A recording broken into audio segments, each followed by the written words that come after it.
جو نماز انسان کو بے حیائی سے نہیں روکتی تو ایسی نماز انسان کو اللہ سے اور دور لے جاتی ہے، وہ گویا کہ منافق کی نماز ہوتی ہے، جس کے بارے میں فرمایا الذین هم عن صلاتهم ساہون الذین هم یراؤون، یعنی یہ لوگ ہیں جو غفلت کی عالم میں نمازیں پڑھتے ہیں، ریاکاری کرتے ہیں، ان کو نماز کا کوئی احساس نہیں ہے، نماز کی حفاظت کا کوئی پاس نہیں ہے۔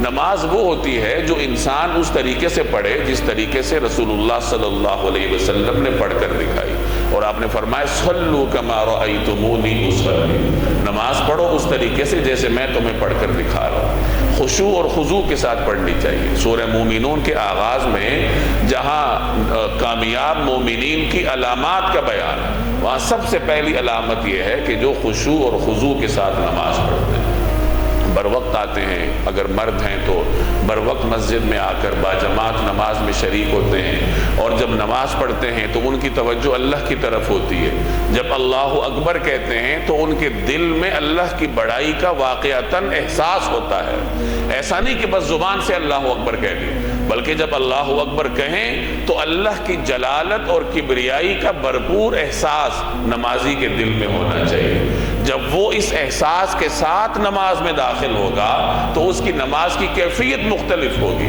اب جب وہ سورہ فاتحہ شروع کرے گا الحمدللہ رب العالمین، تو اسے احساس ہونا چاہیے کہ میں تمام جہانوں کے پروردگار کی حمد کر رہا ہوں، اور وہ کون ہے؟ وہ رحمان ہے، وہ رحیم ہے، وہ اتنی بڑی ذات ہے کہ یوم الدین کا منصف ہے، یعنی قیامت کا دن جب پورے اولین اور آخرین میدان میں کھڑے ہوں گے تو اتنے بڑے اجتماع کا منصف کون ہوگا؟ بادشاہ کون ہوگا؟ منصف نہیں، بادشاہ، مالک بادشاہ کو کہتے ہیں، کہ اتنے بڑے اجتماع کا بادشاہ کون ہوگا؟ اللہ جل جلالہ۔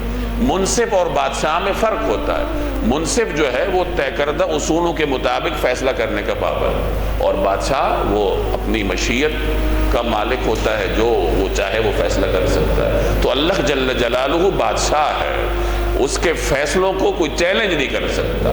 تو نمازی جب مالک یوم الدین پڑھے تو اس کے دل میں احساس ہو کہ میں کتنے بڑے بادشاہ کی حمد کر رہا ہوں۔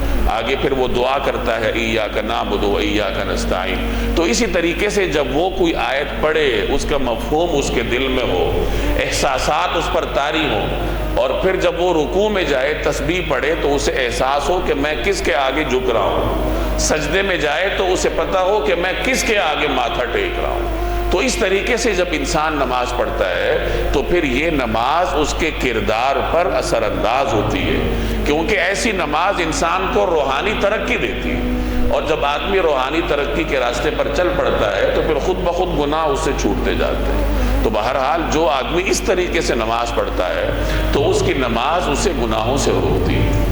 اور اگر ایک آدمی بس جان چھڑاتا ہے، جلدی جلدی 2-4 رکعت پڑھ کر بھاگنے والا کام کرتا ہے، تو پھر وہی حال ہوتا ہے جو میرا اور آپ کا ہے، کہ نماز بھی پڑھتے ہیں اور ہر قسم کی گناہوں میں بھی مبتلا ہوتے ہیں۔ بس نماز پڑھ کے جا کے جلدی جلدی دکان پر بیٹھ گئے اور جو جہان کا جھوٹ ہے وہ نمازی نے بولنا شروع کر دی۔ کیونکہ نماز نہیں ہے۔ تو اگر یہ ایک کسوٹی بھی ہے، اگر ہماری نماز ہمیں گناہوں سے نہیں روک رہی تو ہمیں سوچنا چاہیے کہ ہماری نماز کس عالم کی ہے۔ جیسے کچھ روایات کا مفہوم ہے کہ بسا اوقات ایک آدمی کی نماز کا 10واں حصہ قبول ہوتا ہے، 20واں حصہ قبول ہوتا ہے، کبھی کبھار ایک نمازی کی نماز اوپر جاتی نہیں، اللہ کی بارگاہ میں پیش ہی نہیں ہوتی، واپس لوٹا دی جاتی۔ تو انسان کو اپنی نماز پر توجہ دینی چاہیے کہ میری نماز کی کیفیت کیا ہے۔